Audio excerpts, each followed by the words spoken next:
తేలిగ్గా తీసుకోవట్లేదు మన ట్రోలర్స్ తప్ప. అంటే మరొక విషయం సార్, మీరు ఇందాక చెప్పినట్లుగా Telugu Desam party, BJP, Janasena, so ఈ పొత్తుల్లో వెళ్తే మూడో స్థానమే జనసేనకు వస్తుందా? ఎందుకంటే సీట్లు ఎక్కువ తెలుగుదేశం పార్టీ తర్వాత జనసేన తీసుకుంటుంది, తర్వాత స్థానంలోనే బీజేపీ ఉంటుంది. ఒకవేళ గెలిచారు వీళ్ళు అధికారంలోకి వచ్చారు అంటే ఆ రేషియోలో కూడా బీజేపీ కంటే సీట్లు జనసేనకి ఎక్కువ ఛాన్స్ ఉంటుంది. సో థర్డ్ ప్లేస్కి ఏ రకంగా వెళ్తుంది? నేనంటుంది రాజకీయ ప్రాబల్యం రీత్యా, అధికార వ్యవస్థ రీత్యా, అలాగే 2 సార్లు కేంద్రంలో ప్రభుత్వం నడిపినటువంటి బీజేపీ, ఇప్పుడు ఎన్డీఏ కూటమిలో పవన్ కళ్యాణ్ సీనియర్ భాగస్వామి, జూనియర్ భాగస్వామి చెప్పండి, లాజిక్ చెప్పండి. జూనియర్ భాగస్వామి, జూనియర్ భాగస్వామి కదా. ఇప్పుడు ఎన్డీఏ కూటమే కదా ఇప్పుడు వాళ్ళు పొత్తు పెట్టుకుంటే రాష్ట్రంలో ఏర్పడేది.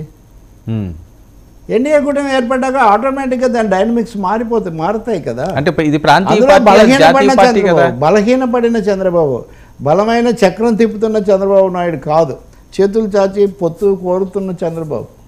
చెప్పండి ఏంటి అంటే రేపు అధికారంలోకి వచ్చిన తర్వాత సీఎం అయ్యేది చంద్రబాబు అవుతారు. ప్రాంతీయ పార్టీ, అది ప్రాంతీయ పార్టీయే. కానీ ఇప్పుడు నితీష్ కుమారే అవుతున్నాడు 9వసారి ముఖ్యమంత్రి, కానీ ఉప ముఖ్యమంత్రిగా ఆయన పీక మీద కత్తి పెట్టిన స్పీకర్ని అక్కడ పెడుతున్నారు. సో ఆయన ఆ ఘట్బంధన్ కుదరలేదని ఈ ఘట్బంధన్ మరింత దారుణంగా ఉంటుంది.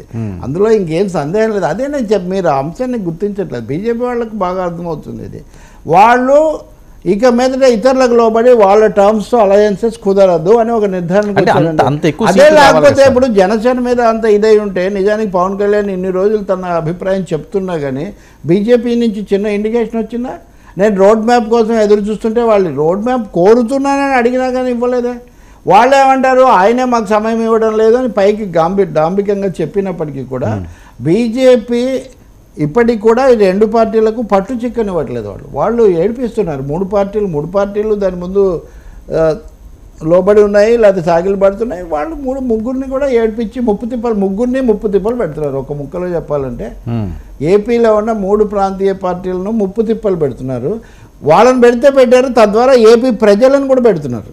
ఇప్పుడు ఇది ఎన్నికల నాటికి కూడా తేలలేదు. దురదృష్టవశాత్తు 2014లో తేలలేదు, 2019లో తేలలేదు, 2024 ఎన్నికల నాటికి కూడా అక్కడే ఉంటున్న ఈ పరిస్థితి చూస్తే కనుక మరొకసారి బీజేపీ పద్మవ్యూహంలో, మొన్న జగన్ చెప్తున్నాను కదా, పద్మవ్యూహంలో బలి కావడానికి నేను అభిమన్యుడిని కాదు, నేను అర్జునుడిని అని ఒక అర్జున బాణం వేశాడు ఆయన. సరే, జనము సమీకరణ పెద్ద సభే కాదని ఎవరు అంటారు, ఒక పద్ధతి ప్రకారం అది చేశారు. కానీ ఒక పద్మవ్యూహం, కానీ ఆంధ్రప్రదేశ్ పద్మవ్యూహంలో చిక్కుకుంది కదా. ఈ పద్మవ్యూహంలో అయితే నిజమే ఆంధ్రప్రదేశ్ ప్రజలు కూడా అర్జునులు, ద్రోణాచార్యులు అందరూ ప్రజలే ప్రజాస్వామ్యంలో. So much is happening. BJP రాజకీయంగా ఆంధ్రప్రదేశ్ కొరకరాని కొయ్యేలాగా ఉంది వాళ్ళకు. సార్, మరో విషయం, గడపలో షర్మిల టూర్ ఏంటి? షర్మిల గారు పులివెందుల నుంచి పోటీ చేస్తారట, సునీత లేకపోతే సౌభాగ్యమ్మ కడప నుంచి పోటీ చేస్తారని ఎక్కువగా వినిపిస్తున్న వాయిస్.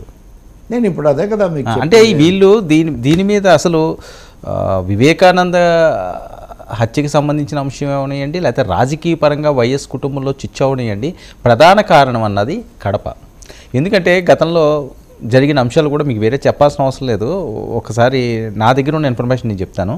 కడపకి సంబంధించి వైఎస్ కుటుంబీకులే అక్కడ బాగా వేశారు, వేరే వాళ్ళకి ఛాన్స్ లేదు. రాజశేఖర రెడ్డి గారు అవనియండి, వివేకానంద, జగన్మోహన్ రెడ్డి గారు. కానీ గత ఎన్నికల సమయానికి వచ్చేసరికల్లా ఆ సీటు భారతమ్మ గారు కుటుంబీకులకు వెళ్ళాలి అని చెప్పి మాట్లాడినట్టు, దానికి వివేక ఒప్పుకోకపోవడం, రాజశేఖర రెడ్డి గారు ఉన్నంతకాలం కూడా భారత